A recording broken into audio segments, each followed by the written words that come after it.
تو ایک دن کیا ہوا, میں کہیں کلینک میں گیا, مجھے کچھ نظر ٹیسٹ کروانی تھی, آنکھوں میں کوئی پین ہو رہا تھا. تو وہ بڑے بڑے آئی اسپیشلسٹ تھے وہاں بیٹھے ہوئے, 4-5 ڈاکٹر. نظر تو ٹھیک آئی تھی, کچھ کوئی نزلے کی وجہ سے تھا یا واللہ عالم کیا مسئلہ تھا. تو وہ 4 ڈاکٹر بیٹھ کے باتیں کر رہے تھے کہ یار ادھر فلاں جگہ جو ہے ویکینسی ہے, اس میں اتنے 1000 روپے تنخواہ, اور فلاں جگہ اتنے 1000 روپے, فلاں جگہ نا پیسوں کی نا کروڑ لاکھوں ہزاروں کی باتیں ہو رہی تھی. میں 15 منٹ بیٹھا تو مسلسل یہی باتیں, یعنی پیسے سے بات شروع اور پیسے پہ ختم. تو مجھے یاد ہے مجھے نا, حالانکہ میری عمر اس وقت 21 سال ہو گئی ہے, 20 سال 20-21 سال میری ایج تھی. تو مجھے ان پر بڑی حیرانگی ہو رہی تھی, دنیا مسافر خانہ ہے اور ان کی باتیں دیکھو کیا باتیں کر رہے ہیں بیٹھ کے, ہے بھائی. 20-21 سال میں تو اب مجھے خیال ہوتا ہے سب کی یہی باتیں ہوتی ہیں, ابے پیسہ کہاں سے کمائے گا, کتنا کمائے گا, یہی ہوتا ہے نا صبح شام. تو مجھے ان پہ حیرانگی ہو رہی تھی, یار اتنے ایجوکیٹڈ پڑھے لکھے ڈاکٹر ہیں, یہ سب اسپیشلسٹ ہیں, کوئی ان کی کوئی میٹنگ ہوگی کیا ہوگا واللہ عالم, آنکھ کی ایک بات بھی نہیں ہو رہی. اپنی فیلڈ سے متعلق باتیں کریں نا تو اچھا لگے گا, جو نالج والی باتیں کہ یار آپ کو پتا ہے کہ نئی ریسرچ آئی ہے آنکھ کے بارے میں, یا شیئر کر رہے ہو معلومات. ٹوٹلی باتیں کیا ہو رہی ہیں, وہاں پر چلے جاتے ہیں وہاں اتنی تنخواہ ملے گی, ابے نہیں ادھر چلا جا ادھر اتنی ملے گی, وہ کہہ رہا امریکہ میں چلے جاتے ہیں وہاں اتنی. تو مجھے ان پہ حیرانگی ہو رہی تھی, کیونکہ ہم مفتی رشید احمد صاحب رحمہ اللہ سے ہر وقت یہ سنتے تھے, وہ تو اپنے گھر کو 1 مہینے سے کہہ رہے ہیں مسافر خانہ ہے بھائی. تو جب سارا دن یہ سنے گا آدمی, تو جو ایک پڑھا لکھا ڈاکٹر جب ہر وقت یہ باتیں کرے گا نا, اس کا 24 مسلسل ان کی یہی باتیں ہو رہی تھی. ادھر اپلائی کرتے ہیں وہاں تنخواہ اتنی ہے, لندن چلے جاتے ہیں وہاں تنخواہ اتنی ہے. تو مجھے لگا کہ یار ان لوگوں نے جو آئی اسپیشلسٹ بنے ہیں نا, یہ صرف کس کام کے لیے بنے ہیں, پیسہ کمانے کے لیے, اور کوئی مقصد ہی نہیں ہے. چلو پیسہ بھی کمانے کے لیے انسان بنتا ہے, لیکن باتیں تو نہ کرے نا بھائی. تو ایک دفعہ بول دیا لندن میں یہ ہے, امریکہ میں یہ ہے, فلاں جگہ اتنے پیسے, ختم, اب کوئی اور بات کرو. لیکن مسلسل کیا بات ہو رہی ہے, پیسہ پیسہ پیسہ پیسہ, مسلسل کنٹینیو اسی بات کو دہرایا جا رہا ہے. تو مجھے اس وقت بڑی حیرانگی ہو رہی تھی. اب میں سوچتا ہوں کہ مجھے حیرانگی کیوں ہو رہی تھی. اس لیے ہو رہی تھی کہ 24 گھنٹے ہم بات کیا سن رہے تھے, دنیا کیا ہے, مسافر خانہ, یہ دل لگانے کی جگہ نہیں ہے. اب بتاؤ, وہ ڈاکٹروں کو میں بے وقوف لگ رہا تھا اگر میں ان کے پاس بیٹھ کے یہ بات کرتا, ڈاکٹر صاحب دنیا مسافر خانہ ہے, آپ کو ہو کیا گیا, ادھر 1 لاکھ مل رہے ہیں, ادھر 2 لاکھ مل رہے ہیں, ادھر 4 لاکھ مل رہے ہیں, تو بس کرو یار, کوئی اور بات کر لو بیٹھ کے. 4 لاکھ مل رہے ہیں تو کیا کر لیں, کوئی اور بات کرو. تو وہ مجھے کیا سمجھتے, یہ کون ہے, بے وقوف, اور مجھے وہ کیا لگ رہے تھے, بے وقوف. میں ان کو الو سمجھ رہا تھا, اور وہ اس مولوی کو کیا سمجھ رہے تھے, اگر میں اپنی دل کی بات ان سے شیئر کر لیتا تو مجھے کیا سمجھتے, وہ بے وقوف. اگر میں ان سے کہتا وہاں بیٹھ کے کہ بھئی آپ جو کہہ رہے ہو کہ فلاں جگہ آپ جاب کر لیں تو آپ کو 1.5 لاکھ ملیں گے, اس کو 2 لاکھ ملیں گے, تو بس کرو, کوئی اور دنیا مسافر خانہ ہے, اس کو اتنی لفٹ کیوں کرا رہے ہو. میں اگر یہ بیچ میں ٹوک دیتا ان کو تو وہ غصہ کرتے نا, بولتا بھائی مولوی تو اپنی آنکھیں چیک کرا, پتلی گلی سے نکل یہاں سے, پاگلوں والی باتیں نہیں کرو. پھر کہتے ہیں ہاں بتا کیا کہہ رہا تھا تو, 2 لاکھ کہاں مل رہے تھے, پھر دوبارہ وہیں سے جہاں سے چھوڑا تھا نا وہیں سے شروع کر دیتے. اب آپ بتاؤ بات کس کی صحیح تھی. اگر میں ٹوک دیتا ہوں ان کو کہ مسافر خانہ اتنا لفٹ کراؤ جتنی ہے اس کی حیثیت, تو وہ 4 آدمی مل کے مجھے ملامت کرتے. لیکن مجھے غالب گمان یہ ہے, کیونکہ یہ بہت پرانا واقعہ ہے, 20-25 سال ہو گئے, مجھے لگتا ہے ان میں سے 3 کا کم از کم انا للہ ہو چکا ہوگا اب تک, کیونکہ وہ ایجڈ تھے تھوڑے. 3 کا نہیں تو کم از کم 2 کا تو ہو ہی چکا ہوگا انا للہ. شتر مرغ کے بچے جب آپ پالتے ہیں نا تو 50% زندہ رہتے ہیں, 50% اس میں مر جاتے ہیں, ٹھیک ہے نا, جنرل نالج. تو اسی طرح جب آپ کی ایج 50 سال کے کسی بندے سے آپ ملتے ہیں تو آپ 20 سال کے بعد یہ پیشگوئی کر سکتے ہیں پاکستان میں کہ جتنا شتر مرغ کے بچوں میں مرنے کا ریشو ہے نا, 50 سال کے آدمی کا 20 سال بعد ان میں بھی کم سے کم 50% ریشو, یعنی آج جو 50 سال کا ہے ان میں 10 آدمی اگر 50-50 کے نظر آئیں تو آپ پیشگوئی کر سکتے ہیں کہ آج سے 20 سال کے بعد آپ میں سے 5 آدمی انا للہ ہو چکا ہوگا نا. 70 تک کراس کرنے والے بمشکل 50% ہوں گے, بمشکل. بہت بڑی بات کہہ دی میں نے, یعنی ورنہ تو امید ہے کہ سبھی مر چکے ہوں گے, لیکن وہ ڈر جائیں گے وہ کئی نہ مر جائیں کہیں. حقیقت ہے جو آج 50 سال کا ہے نا, اگر 10 آدمی آج 50 سال کے ہیں تو 20 سال کے بعد ان میں سے 5 کا انا للہ, کم سے کم 5 کا انا للہ ہو چکا ہوگا. بمشکل 5 بچیں گے جو اگلے سال پھر یعنی 1-8 سال کے بعد وہ بھی چلے جائیں گے دنیا سے. کیونکہ پاکستان میں زیادہ تر لوگ 70 سے پہلے مر جاتے ہیں. ان میں ڈاکٹر بھی ہیں, حکیم بھی ہیں, انجینئر بھی ہیں, سائنسدان بھی ہیں, سب 70 کو کراس کرنے والے لوگوں کا ریشو بہت کم ہے. اب آپ بتاؤ وہ جو باتیں کر رہے تھے 2 لاکھ 2 لاکھ 3 لاکھ, میں یہ جب یہ واقعہ آپ کے سامنے سنا رہا ہوں تو ان 4 میں 2 کیا ہو چکے ہیں, قبر میں لیٹے ہوئے. اب ان کو اللہ زندگی دے, آپس میں ذرا گپ شپ لگاؤ, وہ بات کریں یار ہم اس دن کہہ رہے تھے 2 لاکھ 3 لاکھ 4 لاکھ, ہم نے تھوڑی سی زندگی کے پیچھے کیا, ہمیں پتا ہوتا اتنی جلدی قبر میں آنا ہے تو چلو 2 لاکھ والا بھی ٹھیک تھا, 4 لاکھ والا بھی ٹھیک تھا. روٹی تو سبھی کو مل گئی, کیا خیال ہے, کھانا سبھی کو مل گیا, 2 لاکھ والے کو بھی مل گیا, 4 لاکھ والے کو مل گیا. تو کیا اتنا بڑا مسئلہ نہیں تھا یہ جتنا بڑا ہم نے اس کو بنا لیا تھا. اور 2 لاکھ والا جب 4 لاکھ والا ہوتا ہے نا, اس کی تنخواہ جب ڈبل ہوتی ہے تو ایج اتنی ہو چکی ہوتی ہے کہ وہ 4 لاکھ سے وہ چیزیں خرید کے کھا ہی نہیں سکتا جو جوانی میں 50,000 سے کھا سکتا تھا. یعنی جب پیسہ آتا ہے نا, انسان کی ایج بھی اکثر بڑھ چکی ہوتی ہے, اس میں پیسہ آنے سے وہ مزے نہیں آتے جو کم عمری میں پیسے کے مزے ہیں.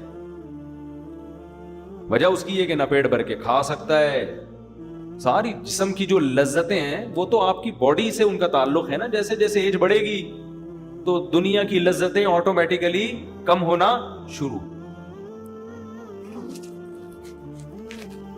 تو یہ جو دنیا کی اللہ نے لذتیں رکھی ہیں یہ تو غریب آدمی کو بھی بھرپور طریقے سے ملتی ہیں, جو بیسک لذتیں جس میں انسان بہت لذت محسوس کرتا ہے. بھوک کے وقت کھانا یہ بہترین لذت ہے نا. تو شدید بھوک ایک دفعہ آپ کو لگ جائے, پھر آپ کی تنخواہ 5,000 ہو, 10,000 ہو, 15,000 ہو, شدید بھوک کے بعد آپ کو دال روٹی میں اللہ وہ لذت دے گا جو 18 لاکھ 20 لاکھ کمانے والا وہ مرغوں میں اور بریانی میں اس کو وہ لذت نہیں آئے گی, کیونکہ اس نے اتنی بھوک لگنے ہی دی اپنے آپ کو. تو یہ لذتیں تو شدید نیند جب آ رہی ہو تو فٹ پاتھ پہ سونے کا مزہ اور گدے پہ سونے کا مزہ برابر ہو جاتا ہے. تو اس لیے میں یہ عرض کر رہا ہوں, چونکہ ہم سارا دن لوگوں سے ملتے ہیں اور مختلف فیلڈ کے لوگوں سے, یونیورسٹیوں میں پروفیسروں سے, ہمارے یونیورسٹی کے جو لوگ ہیں ان کو پروفیسر پڑھا رہے ہوتے ہیں. پروفیسر کوئی سائنٹسٹ ہوتا ہے, وہ سائنس کی چیزیں پڑھا رہا ہوتا ہے, وہ اس کے ٹاپک میں قبر اور آخرت نہیں ہوتی. تو اس کا نتیجہ کیا نکلتا ہے, آہستہ آہستہ آہستہ جب ایک دن ایک بات سنے گا, 2 دن سنے گا, 3 دن, 10 سال, 15 سال, 20 سال, 30 سال ایک جیسے ٹاپک سن کے, اور جن کا سب کا تعلق دنیا سے ہے, تو دنیا ہی اس کے دماغ میں ٹھسے گی کہ نہیں ٹھسے گی. اس لیے پھر اس کو یہ باتیں کہ موت کے بعد حساب ہے, ہم آئے آخرت کے لیے, یہ باتیں عجیب سی لگتی ہیں اس کو. تو جو باتیں بار بار سنتا ہے نا اس سے متاثر ہوتا ہے. میں یہ بات بتا رہا تھا, وہ ایک اکثر میں اس پہ ایک چٹکلا بھی سناتا ہوں. ایک گاؤں میں ایک بندہ تھا, اس کو کسی نے جا کے کہا کہ تو یہاں بیٹھ کے کیا کر رہا ہے, تجھے پتا نہیں ہے تیری بیوی بیوہ ہو گئی ہے, تو گھر جا. اس نے کہا کم بخت میں زندہ ہوں تو میری بیوی بیوہ کیسے ہو گئی, میری بیوی بیوہ کیسے ہو گئی. وہ چلا گیا بندہ. اتنے میں دوسرا بندہ آیا, کہنے لگا یار تو یہاں گاؤں میں بیٹھا ہوا کنواں کھود رہا ہے, نہر بنا رہا ہے, تجھے پتہ ہی نہیں کم وقت ادھر تیری بیوی کیا ہو گئی ہے, بیوہ. اس کو پھر غصہ آیا, تھوڑا کم غصہ آیا, پہلے تو بہت آیا تھا, تھوڑا کم آیا. یار میں جب زندہ ہوں تو میری بیوی بیوہ کیسے ہو گئی ہے بھائی. پھر تھوڑی دیر میں تیسرا آدمی آیا, ابے تو یہاں بڑے آرام سے خربوزے کھا رہا ہے بیٹھ کے, کم وقت تیرے گھر میں ماتم بچا ہوا ہے. کہہ رہے کیوں ماتم ہو گیا, کہہ رہے تیری بیوی بیوہ ہو گئی ہے. اب ہر تھوڑی دیر میں ایک بندہ آ کے نا, بحریہ ٹاؤن, ناظم آباد, پیسہ, 2 کروڑ تنخواہ, 1 کروڑ بزنس, سب کو پتا ہے کہ ابے ہم روزانہ جنازے پڑھ رہے ہیں, روزانہ لاشیں اٹھ رہی ہیں, قبرستان بڑی اسپیڈ کے ساتھ بھرتے چلے جا رہے ہیں. کراچی کے قبرستانوں میں, اتنے بڑے بڑے قبرستانوں میں قبر میں بندہ رکھنے کی جگہ نہیں ہے. بحریہ ٹاؤن جتنی اسپیڈ سے آباد ہو رہا ہے نا, قبرستانوں کے آباد ہونے کا ریشو اس سے 10 گنا زیادہ ہے. یقین نہ آئے نا, آپ کیا کرو, ایک اپارٹمنٹ بناؤ جس میں 200 گھر ہوں, بناؤ آپ. کسی بلڈر سے, یہ پیسہ نہیں ہے بلڈر سے بول بنا بھائی, تو 200 گھر نہیں, 1000 گھروں کی جگہ اس کے اندر, 1000 گھروں, 1000 فلیٹ ہوں, اور اس میں بولو کہ لوگ کتنے عرصے میں آباد ہوتے ہیں. ان 1000 فلیٹوں کے آباد ہونے میں ٹھیک ٹھاک ٹائم لگے گا ان میں پبلک. لیکن ایک جگہ خریدو, اس میں 10,000 قبروں کی جگہ بناؤ آپ, تھک کر کے سارے قبریں بھر جائیں گی اس میں. سمجھ میں نہیں آ رہی میرا خیال ہے بات؟ ساری قبریں اس میں ٹھا کر کے بھریں گی, فوراً قبرستان چھوٹا پڑ جائے گا. لیکن شیطان نے ایسی پٹی پڑائی ہوئی ہے, شیطان کہہ رہا ہے یہ جو قبرستان میں لوگ جا رہے ہیں نا, ٹھا ٹھا کر کے ساری قبریں بھر رہی ہیں, پھر ایک قبر میں دوسرا مردہ, پھر تیسرا مردہ, اس کی ہڈیاں سائڈ پہ لگا کے وہیں دفنا دیتا ہے گورکن. تو یہ لوگوں کی قبریں بن رہی ہیں. میرا شمار بحریہ ٹاؤن کے فلیٹوں میں ہوگا, میرا شمار قبرستان کی قبر میں میری بکنگ بولو نہیں ہے. میری بکنگ کا قبر سے کیا تعلق یار؟ میں نے پیسے بحریہ ٹاؤن کے دیے ہیں, میں نے پیسے فلیٹ کی بکنگ کے دیے ہیں, میں نے قبر کی بکنگ تھوڑی کرائی ہے. تو میں جاؤں گا کہاں؟ جہاں کی بکنگ کرائی ہے. بکنگ میں نے ناظم آباد کی کرائی ہے, ٹھیک ہے نا. تو جس کی بکنگ کرا رہا ہے, جس پہ پیسے خرچ کر رہا ہے, جس کی باتیں کر رہا ہے, دماغ میں وہی خناس بھر گیا اس کے.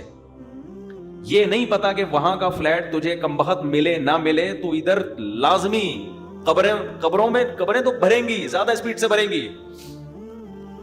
تو اب سارا دن یہ باتیں سن سن کے کر کے کھوپڑی کیا ہو گئی ہے, انسانوں کی خراب ہو گئی ہے.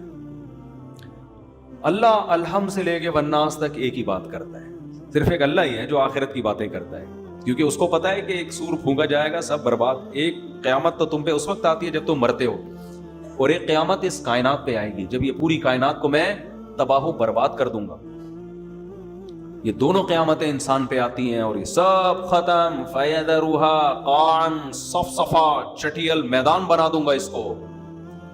یہ جو آپ کو ترقی نظر آ رہی ہے نا, اتنی اونچی اونچی بلڈنگیں, اتنے اونچے اونچے پہاڑ, قرآن کہتا ہے فَيَذَرُهَا قَاعًا, چٹیل میدان, صَفْصَفًا لَا تَرَىٰ فِيهَا عِوَجًا وَلَا أَمْتًا, کوئی ڈھلان, ایک اسپیڈ بریکر بھی نہیں نظر آئے گا. ماؤنٹ ایوریسٹ تو بہت دور کی بات ہے, ایسا برابر کروں گا. یہ بتانے کے لیے کہ مسافر خانہ تھا, مسافر خانہ ہے, مسافر خانہ رہے گا. اس کی وہ ویلیو اللہ کی نظر میں نہیں ہے جتنی ویلیو تمہاری نظر میں. مچھر کے پر کے برابر بھی ویلیو نہیں ہے. اور اس مچھر کے پر پہ کیسا دل آ رہا ہے, کیسا ہر وقت. میں حیران ہوتا ہوں نا جب مجھے کوئی 80 سال کا بوڑھا بتا رہا ہوتا ہے, غیبت اس لیے نہیں, آپ کو کیا پتا کہ کس کی بات ہو رہی, وہ بتا رہا ہوتا ہے کاروبار میں لاس ہو گیا, بڑا مسئلہ ہو گیا ہے, کیا کریں, میں ٹینشن میں ہوں. مجھے خیال ہوتا ہے میں ان سے بولے آپ کے کاروبار میں فائدہ بھی ہونے سے آپ کو کیا ملے گا, لاس ہونے سے آپ کو کیا ملے گا. حضرت غریبی کے ان ایام کو غنیمت سمجھیں, غریبی کے ان ایام کو کیا کرنا ہے کاروبار میں, آپ کو آپ کے مطلب کی روٹی ملتی رہے گی. اب اس عمر میں کتنا کھا لو گے, بستر چاہیے ایک کونے میں رہنے کے لیے, بس کافی ہے. بعض بوڑھی عورتیں پریشان ہوتی ہیں, 80 سال کی 75 سال کی خاتون مجھ سے ملی, پرانی بات ہے, 75-80 سال کی تو ہوں گی وہ, بیٹا لاس ہو گیا بزنس میں, کاروبار میں, ہمیں ٹینشن ہو رہی ہے, بہت پریشانی, میرے بچوں کا بزنس کا لاس ہو گیا نا. تو بچوں کو اتنی ٹینشن میں نے دیکھا نہیں ہو رہی تھی, جو بچے تھے نا وہ کہہ رہے تھے ہو گیا, اب کیا کریں, دوبارہ سے کوشش کرتے ہیں. اماں کو ٹینشن ہو رہی ہے, 75 سے 80 سال کی اماں ہیں, ان کو کیا ہو رہی ہے ٹینشن. شو مارنے کے لیے نہیں کہہ رہا, صرف تحدیث بن نعمت کے طور پہ کہہ رہا ہوں کہ دین کی کتنی برکتیں ہوتی ہیں. تو جب کوئی ایسی بوڑھی عورت خاتون رہتی ہے نا جو کہتی ہوتی ہے اتنی کاروبار کا لاس ہو گیا, تو مجھے اپنی دادی یاد آتی ہیں اور اپنی والدہ یاد آتی ہیں کہ یار ہماری والدہ کبھی بڑھاپا ہم نے دیکھا ہے, ہم نے کبھی نہ ان کو پیسوں کی اس طرح باتیں کرتے ہوئے دیکھا. اپنی دادی کو تو سوالی, ان کی عمر تو 80 سال تھی, انہیں تو اس سے کوئی غرض ہی نہیں تھا کہ میرے بیٹوں میں کس کی کتنی تنخواہ ہے بھائی, کون کتنا کما رہا ہے. ان کو تو اپنا ایک مسلح بچھا ہوا تھا, ایک تخت تھا ہماری دادی کا نا, ایک تخت تھا, اس کے اوپر کئی تہیں بچھی ہوئی تھی, ہر تہ کے نیچے کچھ رکھا ہوا ہوتا تھا پرانا, جو جہیز میں ان کو کسی زمانے میں ملا تھا, پرانی باقیات. وہ جو ایک تخت تھا نا ہماری دادی کا, اس میں ایک پاندان تھا جو جہیز میں ان کو ملا تھا قبل مسیح پاندان. وہ پاندان کھلتا تھا, اس میں ایک چھوٹا سا ڈھکت تھا, چونا اور پان, وہ بنا کے ہر تھوڑی دیر کے بعد وہ ایک میں تمباکو. ان کو اس کی فکر تھی بھائی یہ چونا پورا ہے کہ نہیں ہے, کتھا ختم تو نہیں ہو گیا, باڑ میں جائے اس کی کتنی تنخواہ, اس کا کیا بزنس, پوچھتی بھی نہیں تھی, ان کو دلچسپی نہیں تھی. وجہ کیا ہے, دنیا جو زندگی انہوں نے گزاری وہ دولت کی باتوں میں نہیں, ہر وقت ہاتھ میں تسبیح, شوال کے 6 روزے, ایام 20 کے روزے, نفلی روزے, تلاوت قرآن, کیا پرواہ کہ کون کتنا کما رہا ہے. ان کو یہ تھا کہ بھائی میرے بچے جتنا بھی کما رہے ہیں پوتے, میرے خرچے الحمدللہ وہ پورے کر رہے ہیں, تو میرا کیا خرچہ ہے بھائی, مجھے ایک جگہ چاہیے, ٹھکانہ چاہیے, مجھے یہ کمرہ ملا ہوا ہے, یہ تخت ملا ہوا ہے, یہ مصلی ہے, یہ اللہ اور یہ میں, ٹھیک ہے نا. صبح مجھے ناشتہ مل جاتا ہے, بچے ناشتہ, بہویں ناشتہ بنا کے دے دیتی ہے, دوپہر مجھے ٹائم پہ کھانا مل جاتا ہے, تو بس تھوڑی دیر آرام کی. اور ایک ڈرامہ دیکھنے کا اللہ معاف فرمائے ان کو بہت شوق تھا, ہم دادی سے کہتے تھے اتنے اچھے اعمال ہیں اس میں سے ڈرامہ تو نکالو. وہ پڑوسیوں کے ہاں جاتی تھی پرانے زمانے کے ڈرامے دیکھنے کے لیے, بس یہ انٹرٹینمنٹ کی ایک چیز تھی ان کے پاس, ٹھیک ہے نا, اللہ مغفرت فرمائے, دیکھنا نہیں چاہیے تھا لیکن یہ تھا. اور دوپٹہ اوڑھ کے پورا اس تمیز سے جا کے نا تسبیح ہاتھ میں لے کے ڈرامہ دیکھ رہی تھی. اچھا اس زمانے کے ڈرامے بھی ایسے بےہودہ نہیں تھے جیسے آج آ رہے ہیں, اور ڈرامے کو فل انجوائے کرتی تھی وہ. ایسا لگتا تھا کہ یہ ٹی وی کے اندر حقیقت میں لے جا کے ان کو بٹھا دیا ہے. جیسے کسی نے ڈرامے میں بیوی کو تھپڑ مار دیا, ہائے بیچاری کو اتنی زور سے تھپڑ مار دیا, ہائے, رو رہی ہوتی تھی, آنسو ٹپک رہے ہوتے تھے. ہم کہتے تھے یہ سچی مچی میں نہیں ہو رہا, سادہ لوگ تھے نا, سیدھے لوگ تھے, ہم کہتے ہیں یہ اوریجنل میں نہیں ہے, اتنا کیوں جذباتی ہو رہی ہو آپ. تو ہمارے ابا نے تو گھر میں ٹی وی رکھا ہی نہیں نا, تو وہ پڑوس میں جا کے دیکھتی تھی. تو وہ ڈرامہ دیکھا اور تسبیح اللہ صلی اللہ علیہ وسلم بھی چل رہا ہے, وہ اپنی تسبیحات کا معمول بھی, بس یہ ایک چیز. تو نہ تو دنیا سے محبت نہیں تھی, بتانا میں یہ چاہ رہا ہوں, پیسوں سے محبت نہیں, بیٹا کما رہا ہے نہیں کما رہا, چھوڑو بھائی, ہم نے زندگی گزار لی, اللہ اللہ کرو, بس ہمارے بیسک خرچے پورے ہو رہے ہیں, بس اس میں خوش تھی. ہماری والدہ کا بھی ایسا ہی تھا. ہماری والدہ کا تو اللہ معاف فرمائے ایسا تھا کہ قرضے لے لے کے دوسروں پہ خرچ کرو. ہم اس میں ٹینشن میں آئے ہوئے تھے کہ بھائی اپنے پیسوں سے آدمی سخاوت کرتا ہوا اچھا لگتا ہے, جب اپنے ختم ہو جائیں تو ادھر ادھر سے قرضے لے کے اس کو کھلا دو, اس کو کھلا دو. نانا کا بھی ہمارے یہی حساب کتاب تھا. یہ تو خیر اسراف میں آتا ہے نا, جمع کرنے کا نہیں تھا پہلے لوگوں میں. اصل میں یہ بتانا چاہ رہا ہوں, آج جو لیڈیز کی جو قسم مارکیٹ میں آ رہی ہے, مردوں کی جو قسم مارکیٹ میں آ رہی ہے, ان کو اللہ رسول میں لذت ہے ہی نہیں. نماز میں, روزے میں, تسبیح میں, تلاوت میں دلچسپی ختم. پیسہ پیسہ پیسہ, کامیاب ہوا جو پیسہ کما رہا ہے. ہمارے حضرت جب پیسے کا تذکرہ کرتے تھے نا, ایک شخص آیا حضرت کو بہت پیسہ پیسہ, حضرت فرمائے اس کے دل میں دولت کی محبت کے گٹر ابل رہے ہیں. اتنی توہین سے حضرت بتا, کہہ رہے مسافر خانہ ہے, وہ بہت زیادہ پیسہ پیسہ ہر وقت نا ہوس میں رہتا تھا. تو حضرت فرمایا اس کے دل میں, اسی کے سامنے کہ تمہارے دل میں گٹر, ایک تو ہوتا ہے نا اللہ کی محبت کے چشمے پھوٹ رہے ہیں, یہ ہوتا ہے نا, جیسے ہم تعبیر کرتے ہیں یار یہ اس کے دل میں اللہ کی اتنی محبت کے چشمے. اب دولت کی محبت کو کیا تعبیر کریں گے, یہ تھوڑی کہیں گے اس کے دل میں دولت کی محبت کے چشمے پھوٹ رہے ہیں, چشمے نہیں. حضرت کہتے تھے اس کے دل میں پیسے کی محبت کے گٹر ابل رہے ہیں, یعنی بدبو آ رہی ہے ہمیں اس آدمی سے, اسمیل آ رہی ہے. تو ہمیں دنیا کے 2 ٹکے کی اس کو ویلیو نہیں دینی ہے, دنیا کو, سمجھ رہے ہیں, 2 ٹکے کی چیز نہیں ہے. کوئی زیادہ باتیں کر رہا ہو, بولے تو اسمیل آ رہی ہے بھائی تیرے اندر سے, مسافر خانہ ہے, اتنا کیوں دل لگا رہا ہے, اتنا کیوں مر رہے ہیں, جیسے بچے کھلونوں پہ مر رہے ہوتے ہیں نا, تو بچہ ہے وہ تو بے وقوف ہے, تو بڑا ہو گیا. اور یہی چیز کو مسلط کر لیا ہے. پہلے جو ہے نا انگریزوں میں اب بھی ہوتا ہے, جب ان کے یہاں شادی ہوتی ہے نا, مجھے کسی نے انگریزوں کی شادی کا کلپ بھیجا, اس میں وہ انگلش میں جو عیسائی لوگ شادی کرتے ہیں نا, اس میں ہم لوگ تو سادہ نکاح پڑھا ہے نا, قبول ہے قبول ہے, جلوے نکل لے یہاں سے, ہم تو اتنا ہی کرتے ہیں نا, ہمارے تو نکاح ریکارڈنگ میں ہے, آپ نے دیکھا ہوگا. ہم تو صرف اتنا کرتے ہیں کہ بھائی لڑکی کے ولی سے اجازت لی کہ آپ اپنی بیٹی کے بارے میں مجھے اجازت دیں کہ اتنے مہر میں اس ٹنڈے سے اس دولہا سے میں آپ کا نکاح پڑھا دوں، بس اتنا. تو وہ کہتے اجازت ہے. تو میں کہتا ہوں میں نے فلانی بنت فلاں کا نکاح اتنے مہر میں آپ سے پڑھایا، آپ نے قبول کیا، وہ کہتے ہیں قبول کیا، ختم قصہ. ایسا ہی ہوتا ہے نا. زیادہ ڈیٹیل میں اس لیے نہیں جاتے کہ بھائی بہت ہم کئی نکاح ایک دن میں پڑھا رہے ہوتے ہیں ہول سیل. ہمارے شادیاں بھی بہت ہوتی ہیں نا، ایک دن میں 8 نکاح بھی ہوئے ہیں ہمارے یہاں. تو انگریزوں کے ہاں کبھی کبھار کوئی کیس آتا ہے ان کے چرچ میں، کبھی کبھار کے، تو وہ بہت ڈیٹیل سے نکاح پڑھاتے ہیں، لیکن اس میں کچھ ورڈنگ بڑی اچھی ہوتی ہے.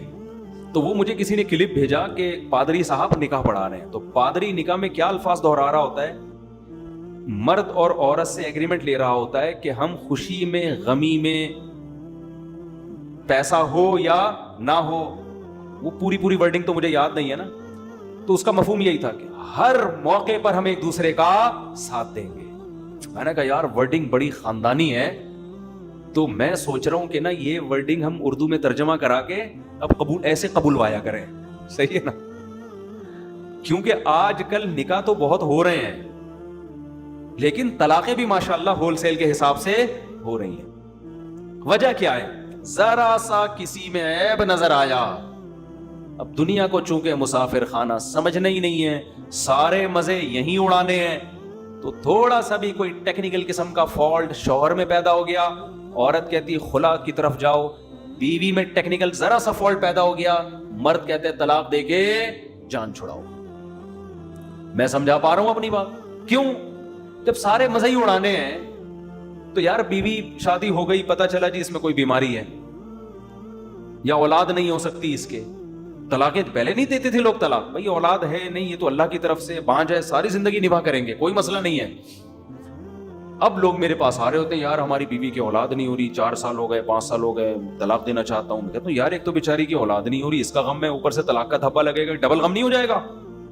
اور ویسے بھی اللہ نے اجازت دی ایک اور کر لو، کہہ رہے نہیں ایک اور کے حقوق اور وہ خرچہ اور وہ ڈبل. ابے کر لے، اللہ مدد کرے گا یار تیری، وہ بھی تو کسی کی بیٹی ہے نا. تو مرد کا ظرف بھی کیا ہو گیا؟ کم. کیوں؟ سارے مزے یہی اڑانے ہیں، صبر تو ہے ہی نہیں کہ یار کچھ آخرت کے لیے کر لو. اور عورت نے جس دن دیکھا میاں صاحب کی جیب ہلکی ہونا شروع ہو گئی، وہ بھی مارکیٹ سے شارٹ، میرے میاں کماتا ہی نہیں ہے، پیسے ہی نہیں ہے. بھائی جب شادی ہوئی تھی کماتا تھا نا؟ ہاں اس وقت کماتا تھا. اب بیچارے کی تقدیر یار، کاروبار کبھی اوپر ہوتا ہے کبھی نیچے ہوتا ہے. اب عادت انہی چسکوں کی لگ گئی تھی عورت کو، وہی کباب پراٹھوں کی. اب میاں کی جاب گئی تو تھوڑے دن صبر کرے گی، اس کے بعد مارکیٹ سے شارٹ، کھلا. تو مجھے وہ انگریز کا بڑا اچھا پادری کا نا بڑا اچھا بیان لگا کہ وہ ان سے معاہدہ کروا رہے ہیں میاں بیوی سے کہ خوشی میں غم میں پیسے ہوں یا نہ ہوں ایک دوسرے کا ساتھ دینا ہے. میں نے کہا چلو کچھ تو خاندانی بات کی نا. اصل میں ہم جو عربی میں کہہ رہے ہوتے ہیں نا، نکاح پڑھا رہے ہوتے ہیں، اس میں ساری چیزیں آ رہی ہوتی ہیں، لیکن وہ عربی میں ہے نا. خطبے میں جو خطبہ ہم پڑھتے ہیں نا اس میں یہ سب کچھ آ رہا ہوتا ہے. یا ایھا الذین آمنوا اتقوا اللہ وقولوا قولا سدیدا، یہ خطبہ پڑھا جاتا ہے. اے ایمان والو، قرآن کی آیت ہے، اللہ سے ڈرو، صحیح بات کیا کرو. تو مجھے لگ رہا ہوتا ہے اگر میں اس کا ترجمہ کرا دوں نا تو دولہا ابھی سے بولے گا ہم نے تو صحیح بات کرتے تو رشتہ ہی نہیں طے ہوتا. اگر ہم صحیح بات کر دیتے، سب بتا دیتے تو ہاتھ پاؤں کٹوا دیتے. نہ صحیح بات اس نے کی ہوتی ہے نہ لڑکی والوں نے صحیح بات، دونوں ٹوپیاں کرا رہے ہوتے ہیں. لڑکی والے اگر بتا رہے ہیں نا ہماری بچی کی عمر 25 سال ہے تو سمجھ لو 50 کے قریب ہوگی، 50 کے قریب. اور لڑکا اگر بتا رہا ہے کہ میں بہت اچھا کھاتا پیتا ہوں، میری تنخواہ اتنی ہے، میری تنخواہ 2 لاکھ ہے، تو سمجھ لو 5-10 ہزار کما رہے ہیں. جھوٹ بول رہے ہوتے ہیں، بہت، دونوں جھوٹ بول رہے ہوتے ہیں. لڑکی والوں کے تو جھوٹ، میں تو لڑکے سے کہتا ہوں اگر یہ جھوٹ بولتے بھی ہیں بولنے دو یار، آج کل عمریں سبھی چھپا رہے ہیں. وہ نہیں بیچاروں کو، ان کا قصور تھوڑی ہے، بس تمہیں لڑکی پسند آ رھی ہے بھاڑ میں جائے، تم نے عمر کا کرنا کیا ہے یار؟ کیا خیال ہے؟ اگر وہ 20 کی ہوتی پسند نہ آ رہی ہوتی تو کیا فائدہ؟ تو 50 کی پسند آ رہی، بس کوئی بات نہیں، بھلے انہوں نے 20 کا بولا 25 کا بولا. تو اتقوا اللہ وقولوا قولا سدیدا. قرآن کیا کہہ رہا ہے؟ اللہ سے ڈرو اور درست بات کیا کرو. اسی طرح جب خطبے میں آیت پڑھی جاتی ہے تو پہلی آیت کیا پڑھی جاتی ہے؟ یا ایھا الذین آمنوا اتقوا اللہ یا ایھا الناس اتقوا ربکم، اے لوگو اللہ سے ڈرو. واتقوا اللہ الذی تساءلون بہ والارحام، ان رشتوں سے ڈرو جن کا تم واسطہ دیتے ہو. کیا مطلب؟ یہ رشتے اتنی اہم چیز ہیں کہ اسی کے واسطے دے کے ایک دوسرے سے کام کرائے جاتے ہیں. تو یہ رشتے نکاح سے وجود میں آتے ہیں، طلاقوں سے رشتے ٹوٹتے ہیں، بنتے نہیں ہیں. تو اسی میں مضمر ہے کہ جوڑ کے رکھنا ہے، رشتے کو ویلیو دینی ہے. تو یہ ساری کی ساری چیزیں کھوپڑی میں اس وقت سمجھ میں آتی ہیں جب انسان دنیا کو مسافر خانہ سمجھنا شروع کر دے. پھر اگر بیوی میں کوئی عیب ہوگا برداشت کرے گا، یار کوئی بات نہیں، آخرت میں ذخیرہ تو ہے نا، جتنا برداشت کروں گا آخرت میں ثواب ملے گا. مرد میں اگر کوئی عیب ہے، عورت کہتی ہے کوئی بات نہیں بھائی، اللہ کو نباہ کرنے والی عورت پسند ہے، طلاقیں لینے والی عورت اللہ کو پسند نہیں ہے، نباہ کرو. کچھ زیادہ مجبوری ہو تو ایک الگ بات ہے. تو میں جلدی سے بات کو سمیٹ کے ختم کرتا ہوں. 24 گھنٹے ہم یونیورسٹیوں میں بھی، سیاستدانوں سے بھی، سائنسدانوں سے بھی کتابیں پڑھیں، وہاں بھی ہم آخرت کی بات نہیں سنتے. 24 گھنٹے ہم سنتے کیا رہتے ہیں؟ دنیا دنیا دنیا. تو ہماری حالت وہی ہو جاتی ہے کہ ایک آدمی نے بتایا کہ تیری بیوی بیوہ ہو گئی ہے، وہ مان نہیں رہا تھا. 20 لوگوں نے جب کہا ہے تو بھاگتا ہوا گھر جا رہا ہے روتا ہوا. لوگوں نے پوچھا تجھے کیا ہو گیا، گھر کیوں بھاگتا ہوا روتا ہوا جا رہا ہے؟ کہنے لگا میری بیوی کیا ہو گئی ہے، اتفاق سے بیوہ ہو گئی. لوگوں نے کمبخت تو زندہ ہے تو تیری بیوی کہاں سے بیوہ ہو گئی؟ اس نے کہا یار سمجھ میں تو نہیں آ رہا، لیکن اتنے لوگ بول رہے ہیں، مجھے لگ رہا ہے اس میں کسی حد تک صداقت ہے. تو ہمیں پتہ ہے جب ہم عقل استعمال کرتے ہیں نا تو اتنے جنازے، اتنی قبریں دیکھ کے ہمیں بھی یقین ہو جاتا ہے یار تھوڑے دن میں ہمارا بھی انا للہ ہو جائے گا. پتہ نہیں کس طرح سے، کوئی ٹرک کے نیچے آئے گا، کوئی ڈینگی ہو جائے گا، کسی کا یہ جگر خراب ہو گیا، کسی کو شوگر ہو گئی، بلڈ پریشر سے دماغ پھٹ گیا اس کا، اور کوئی سیلاب میں، اللہ معاف فرمائے جو سیلاب میں تباہی آئی ہے. تباہی تو کسی پہ بھی آ سکتی ہے، کوئی زلزلے آ سکتے ہیں، کچھ بھی ہو سکتا ہے بھائی. مسافر خانہ ہے، فری کرنے کی دنیا کو ضرورت نہیں ہے. لیکن ہوتا کیا ہے، جب عقل سے سوچتے ہیں تو بات سمجھ میں آتی ہے، لیکن جب صبح دفتر جاتے ہیں وہ بھی پیسے کی بات کر رہا ہے، وہ باس کی غیبت کر رہا ہے. اس کو نیا نیا آیا، کل کا بندہ ہے، اس کی تنخواہ دیکھ، ہم سالے یہاں 10 سال سے گھاس کھا رہے ہیں یہاں پہ، ہماری تنخواہ دیکھ. تو بات کہاں سے شروع ہوئی؟ سیلری سے، تنخواہ سے. ادھر ڈاکٹر کے پاس گئے، ڈاکٹر نے بولا تو اپنی صحت تو دیکھو، تم شوگر ٹیسٹ کرواؤ، کولیسٹرول چیک کرواؤ، یہ کرواؤ وہ کرواؤ. تو باڈی کی ویلیو، چینل جتنے دیکھ رہے ہیں ان میں بھی ساری یہی باتیں. تو آہستہ آہستہ کھوپڑی میں بیٹھ کے آ جاتی ہے، یہ بات بیٹھ جاتی ہے کہ ہماری بیوی بیوہ ہو گئی ہے. یعنی وہ دنیا جس کو عقل یہ کہتی ہے کہ یہ لفٹ کرانے والی چیز نہیں ہے. مسافر خانے کو بھلا کون لفٹ کراتا ہے یار؟ جہاں سے جنازہ اٹھنا ہے تھوڑے دنوں میں، کون لفٹ کراتا ہے؟ لیکن ہم اس مسافر خانے کو اس لیے لفٹ کرانا شروع کرتے ہیں کہ سب لفٹ کرا رہے ہیں. تو ہمارے دماغ میں یہ بات بیٹھ جاتی ہے کہ یہ لفٹ کرانے کی چیز ہے، حالانکہ عقل کہتی ہے لفٹ کرانے کی چیز نہیں ہے. اتنے جنازے دیکھ لیے ہم نے. سمجھ میں آ رہی ہے بات کہ نہیں آ رہی ہے؟ اس لیے قرآن کہتا ہے کہ انسان سارا دن دنیا دنیا دنیا دنیا دنیا سنتے سنتے مر جاتا ہے. اور جب بدعمالیوں کی سزا ملے گی قیامت میں، اعمال نامہ ہوگا، تو وہ کہے گا یا لیتنی لم اوت کتابیا ولم ادری ما حسابیا. ہائے کاش یہ حساب و کتاب کا دن نہ آتا، کاش یہ دن نہ آتا، میں تو اس کو بھول گیا تھا. فَالْيَوْمَ نَنسَاهُمْ كَمَا نَسُوا لِقَاءَ يَوْمِهِمْ هَذَا. کیا عجیب الفاظ ہیں قرآن کے. اللہ کہتے ہیں الیوم، آج کے دن، الیوم آج کے دن، یعنی قیامت کے دن کو اللہ کہہ رہا ہے آج کے دن ہم ان کو ایسے بھول جائیں گے جیسے انہوں نے ہم سے ملاقات کو یہ بھول گئے تھے. یہ ہر وقت اسی میں، صحت میں، پیسے میں، دولت میں، خوشیوں کے پیچھے بھاگ رہے تھے نا دنیا میں، تو بھول گئے تھے آخرت کو. اللہ کہے گا آج میں ان کو بھول جاؤں گا، آج میں یاد اسی کو رکھوں گا جس نے اس دن کو یاد رکھا تھا. بڑی عجیب آیت ہے. فَالْيَوْمَ عربی میں ایک لفظ ہے یوم، یوم کا مطلب کوئی بھی دن. جب الف لام لگ جاتا ہے نا الیوم، اس کا مطلب کیا ہے؟ آج کے دن. تو اللہ قیامت کے منظر کو آج بیان کر کے کہتا ہے کہ میں اس دن کیا کہوں گا؟ اے لوگو آج کے دن میں تمہیں ایسے بھول جاؤں گا جیسے تم اس دن کو بھول گئے تھے. لقاء ملاقات کو کہتے ہیں. لقاء یومہم ھذا، یہ تمہارا دن تھا، تم اس کو بھول گئے. تمہارا کیا مطلب؟ تم نے یہاں آنا ہی تھا، یہ تمہارا فیوچر تھا، اس کو تم بھول گئے. تو اس لیے میرے بھائی بار بار بار بار بار بار سوچا کرو کہاں گئے اتنے بڑے بڑے لوگ. آج کوئی جیتتا ہے نا، ہار جیت ہوتی ہے، جیتنے والا کتنا خوش ہوتا ہے. کسی ایکٹر کی فلم ہٹ ہو جائے، کسی ایکٹر کی فلم ہٹ ہو جائے، کسی کوئی کھلاڑی فائنل میچ جتوا دے، 8-10 چھکے مار دے، صحیح ہے نا، اور اس کی وجہ سے میچ ہم نے تو جاوید میاں کا آخری چھکا یاد آتا ہے نا، شارجہ تھا، اس نے آخری چھکا لگایا، وہ بھائی ہم بھی 2 فٹ کلابازیاں کھا رہے تھے. اس کے بعد بڑی عزت ہوئی جاوید میاں کی، اللہ عزت دے. اور لیکن جاوید میاں کی عزت ہوئی الحمدللہ، اللہ دے اور عزت. لیکن کیا ہے، جب مر جائیں گے تو کیا ہوگا؟ اس سے بڑی بڑی عزت لوگوں کو اللہ نے دی ہے.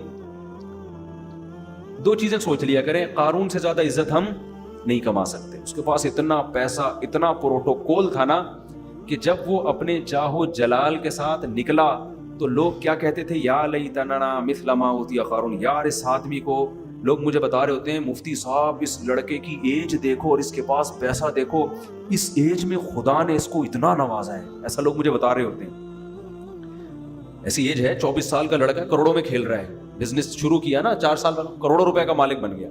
تو میں ان سے کہتا ہوں بھائی اگر دین ہے سبحان اللہ، نہیں ہے تو 2 ٹکے کوئی ویلیو نہیں، اس کی کوئی ویلیو، کوئی ہے ویلیو؟ کچھ بھی نہیں.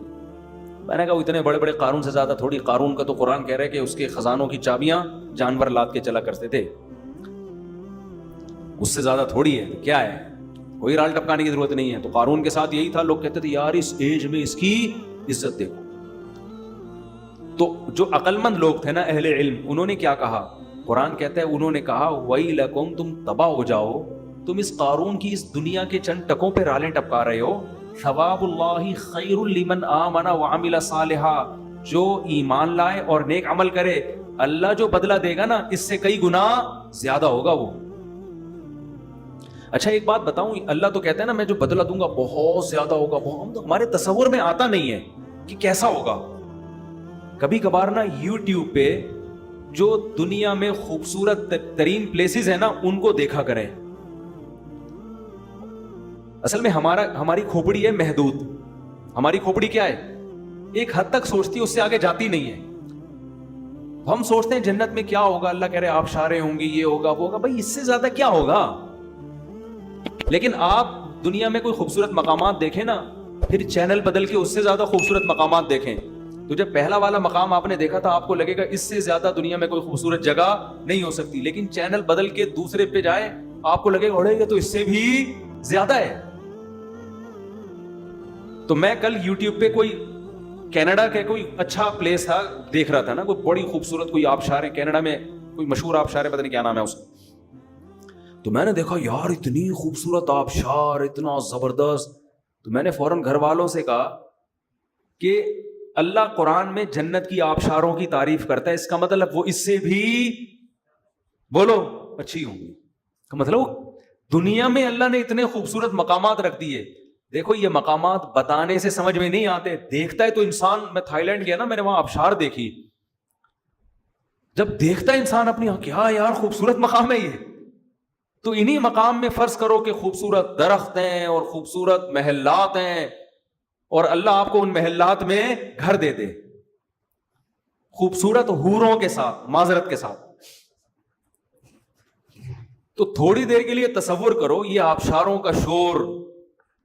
میں تو ایک دفعہ کلر کہار سے آ رہا تھا، برسات کا موسم تھا. کلر کہار کا دیکھا نا، پنڈی سے کلر کہار کے راستے سے گاڑی آ رہی تھی، 15 سال پرانی بات ہوگی.